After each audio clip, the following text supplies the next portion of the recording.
ఓం సదాశివసమారంభాం వ్యాసశంకరమధ్యమాం అస్మదాచార్యపర్యంతాం వందే గురుపరంపరాం.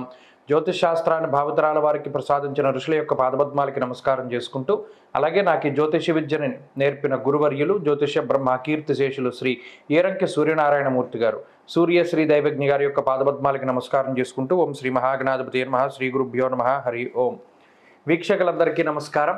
ధనురాశి వారికి ఈ వారం సాధారణమైనటువంటి గ్రహస్థితి ఉన్నది. ప్రత్యేకించి ఈ రాశి వారికి వారాంతంలో శుక్రుడి యొక్క బలం పెరుగుతూ ఉన్నది. వారం ప్రారంభంలో చంద్రుని యొక్క బలం ఉన్నది, శనేశ్వరుని యొక్క బలం ఉన్నది.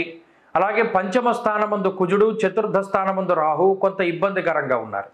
అయితే ఈ రెండు గ్రహాల యొక్క సంచారము కొంత ఆలోచనలపైన ఎక్కువ ప్రభావాన్ని చూపెడుతూ ఉంటుంది. అనగా ఏకాగ్రత లోపము. ఏదైనా ఒక పని చేసేటప్పుడు ఆ పని మీద దృష్టి పెట్టలేకపోతారు. ఇంకా ద్వంద్వమైనటువంటి వైఖరి, అంటే చేసేటువంటి పని నచ్చకపోవడం, నచ్చినటువంటి పని చేయలేకపోవడం, నచ్చినటువంటి ప్రాంతాలని సందర్శించలేకపోవడం ఇత్యాది విషయాల పట్ల కొంత అసంతృప్తిగా ఉంటారు జీవితం మీద ఈ ధనురాశి వారు ప్రధానంగా ఈ వారంలో. సప్తమ స్థానంలో రవి కానీ, శుక్రుడు కానీ, బుధుడు కానీ సంచరిస్తూ ఉండడం వల్ల ఆ గ్రహ సంచారం జన్మరాశి అయినటువంటి ఈ రాశి మీద ఎక్కువగా ఉండడం వల్ల కొంత అసంబద్ధమైనటువంటి నిర్ణయాలు, సంబంధం ఉండదు. అసలు ఈ సమయంలో ఈ నిర్ణయం ఎందుకు తీసుకున్నారో తెలీదు. కావాలని కొన్ని పనులు చేస్తూ వదిలేస్తారు. అక్కర్లేని పనులన్నీ తీసుకుంటారు.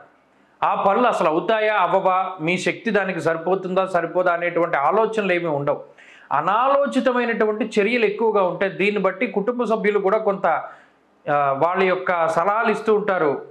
ఈ సమస్యను ఇప్పుడు నెత్తిమీద పెట్టుకోవడం మంచిది కాదనో, ఈ పని ప్రారంభించడం మంచిది కాదనో, అయినప్పటికీ కూడా వినకుండా కొద్దిగా మొండి ధోరణిని అవలంబిస్తూ ఉంటారు.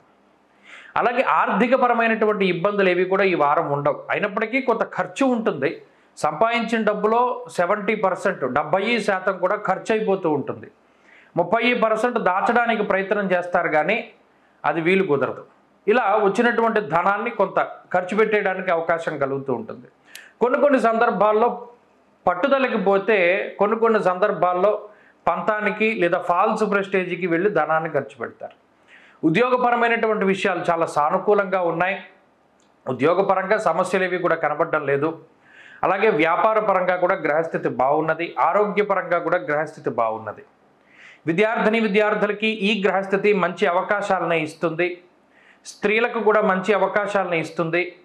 మంచి ఉద్యోగం సంపాదించుకోవడానికి, వ్యాపార లాభానికి, మంచి కుటుంబం, ఆ కుటుంబ పరిస్థితులను సంపాదించుకోవడానికి ఈ గ్రహస్థితి చాలా చక్కగా ఉపయుక్తంగా ఉంటుంది.